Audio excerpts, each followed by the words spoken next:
നമസ്കാരം.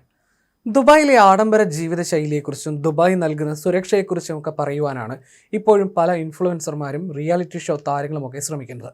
ഇറാന്റെ ബോംബാക്രമണം ആരംഭിച്ചപ്പോൾ തന്നെ അധികൃതർ രാജ്യത്ത് താമസിക്കുന്ന പാശ്ചാത്യർക്ക് ആക്രമണത്തിന്റെ ഇരുണ്ട വശങ്ങളെക്കുറിച്ചുള്ള പോസ്റ്റുകൾ ഇടുന്നത് വിലക്കിക്കൊണ്ട് സന്ദേശങ്ങൾ അയച്ചിരുന്നു. അതുകൊണ്ട് തന്നെ അവിടെ താമസിക്കുന്ന ഇൻഫ്ലുവൻസർമാരുടെ യഥാർത്ഥ വികാരവും ചിന്തകളും എന്തെന്നറിയാൻ ഒരു വഴിയുമില്ല.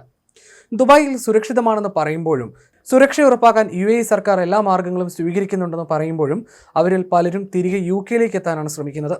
നികുതി രഹിത വരുമാനവും കുറഞ്ഞ കുറ്റകൃത്യ നിരക്കുകളൊക്കെ ആയിരുന്നു ഒരു കാലത്ത് സെലിബ്രിറ്റികളെ ദുബായിലേക്ക് ആകർഷിച്ചിരുന്നെങ്കിൽ ഈ യുദ്ധത്തോടെ ആ ആകർഷണം ഏതാണ്ട് നഷ്ടപ്പെട്ട അവസ്ഥയിലാണ്. ഫുട്ബോൾ താരം റിയോ ഫെർഡിനാൻഡിനെയും ഭാര്യ കേറ്റിനെയും പോലെയുള്ള പലരും യുദ്ധത്തിന്റെ ആരംഭകാലത്ത് തന്നെ UK തിരിച്ചെത്തിയിരുന്നു. അതുപോലെ ദുബായിയെക്കുറിച്ചും വാനോളം പുകഴ്ത്തിയിരുന്ന അപ്രന്റീസ് താരം ലൂയിസ സിസ്മാനും തിരികെ ബ്രിട്ടനിലെത്തിയിട്ടുണ്ട്. അതേസമയം മറ്റു പല സെലിബ്രിറ്റികളും ലഭ്യമാകുന്ന ആദ്യ വിമാനത്തിൽ നാട്ടിലെത്തിപ്പെടാനുള്ള തത്രപ്പാടിലാണെന്ന് ഡെയിലി മെയിൽ റിപ്പോർട്ട് ചെയ്യുന്നു. ഷാഗോസ് ദ്വീപിലെ ബ്രിട്ടീഷ് സൈനിക കേന്ദ്രത്തിന് നേരെ ഇറാൻ മിസൈൽ ആക്രമണം നടത്തിയതിന് പിന്നാലെ ലണ്ടൻ, പാരീസ്, ബെർലിൻ എന്നിവ ഉൾപ്പെടെ ലോകത്തിന്റെ വിവിധ ഭാഗങ്ങളിലുള്ള നഗരങ്ങളെ ലക്ഷ്യമാക്കി ഇറാന്റെ മിസൈൽ ആക്രമണം ഉണ്ടായേക്കാമെന്ന ഇസ്രയേലിന്റെ മുന്നറിയിപ്പ് ഇതിനിടയിൽ എത്തിയിട്ടുണ്ട്. ഇന്ത്യൻ മഹാസമുദ്രത്തിലെ ഡീഗോ ഗാർഷ്യയിൽ അമേരിക്കയും ബ്രിട്ടനും സംയുക്തമായി നടത്തുന്ന സൈനിക ആസ്ഥാനത്തിലേക്ക് കഴിഞ്ഞ വെള്ളിയാഴ്ചയായിരുന്നു ഇറാൻ 2 ബാലിസ്റ്റിക് മിസൈലുകൾ അയച്ചത്. മിസൈലുകളിൽ ഒന്ന് പാതി വഴിയെ തന്നെ തകർന്നതായും മറ്റൊന്നിനെ ഒരു അമേരിക്കൻ യുദ്ധക്കപ്പലിലെ മിസൈൽ പ്രതിരോധ സംവിധാനം തകർത്തതായും ചില വൃത്തങ്ങൾ റിപ്പോർട്ട് ചെയ്യുന്നു. ഈ സൈനിക കേന്ദ്രത്തിന് നേരെയുള്ള ആദ്യ ആക്രമണമായിരുന്നു ഇത്. ആക്രമണം നടന്ന കൃത്യസമയം ഇനിയും വ്യക്തമായിട്ടില്ലെങ്കിലും ചില വിശ്വസനീയ കേന്ദ്രങ്ങളിൽ നിന്നും അറിയുന്നത് ഹോർമുസ് കടലിടുക്കിലെ സുരക്ഷ ഉറപ്പാക്കാൻ ബ്രിട്ടീഷ് ആസ്ഥാനമായ ബോംബറുകൾ ഉപയോഗിക്കാൻ കീർ സ്റ്റാർമർ അമേരിക്കയ്ക്ക് അനുവാദം നൽകുന്നതിന് മുമ്പാണ് ഈ ആക്രമണം ഉണ്ടായതെന്നാണ്. ശനിയാഴ്ചയായിരുന്നു സ്റ്റാർമർ ഇത് സംബന്ധിച്ച തീരുമാനമെടുത്തത്.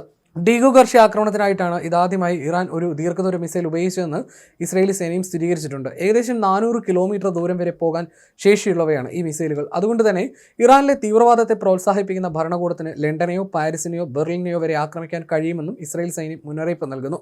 ആക്രമണത്തിന് തൊട്ടു പിന്നാലെ തന്നെ ഇറാൻ അവരുടെ മിസൈൽ ശക്തിയെക്കുറിച്ച് പുതിയ അവകാശവാദങ്ങളുമായി രംഗത്തെത്തിയിട്ടുണ്ട്.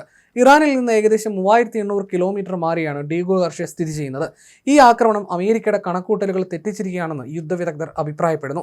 ഇറാൻ മിസൈലുകൾക്ക് 2000 കിലോമീറ്ററിനപ്പുറം പോകാൻ കഴിയില്ലെന്നായിരുന്നു അമേരിക്കയുടെ കണക്കൂട്ടൽ. ഒരു ഇന്റർമീഡിയറ്റ് റേഞ്ച് ബാലിസ്റ്റിക് മിസൈലോ അതല്ലെങ്കിൽ ഒരു സ്പേസ് ലോഞ്ച് വെഹിക്കിളോ വരെ ഡീഗോ ഗാർഷ്യ ആക്രമിക്കുന്നതിനായി ഇറാൻ ഉപയോഗിച്ചിരിക്കാം എന്നാണ് വിദഗ്ധർ പറയുന്നത്. ഇറാൻ മധ്യപൂർവേഷ്യൻ രാജ്യങ്ങളെ ആക്രമിക്കുന്നത് ഉടനടി നിർത്തണമെന്ന് G7 രാജ്യങ്ങളിലെ വിദേശകാര്യമന്ത്രിമാർ ആവശ്യപ്പെട്ടു.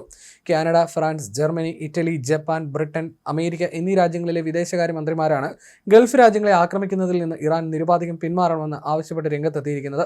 ആഗോള വിതരണ ശൃംഖല മുറിഞ്ഞു പോകാതെ സൂക്ഷിക്കാൻ തങ്ങൾ പ്രതിജ്ഞാബദ്ധരാണെന്നും ഹോർമുസ് കടലിടുക്ക് ഉൾപ്പെടെയുള്ള എല്ലാ സമുദ്രപാതകൾക്കും സുരക്ഷ ഉറപ്പാക്കുമെന്നും അവർ പറഞ്ഞു.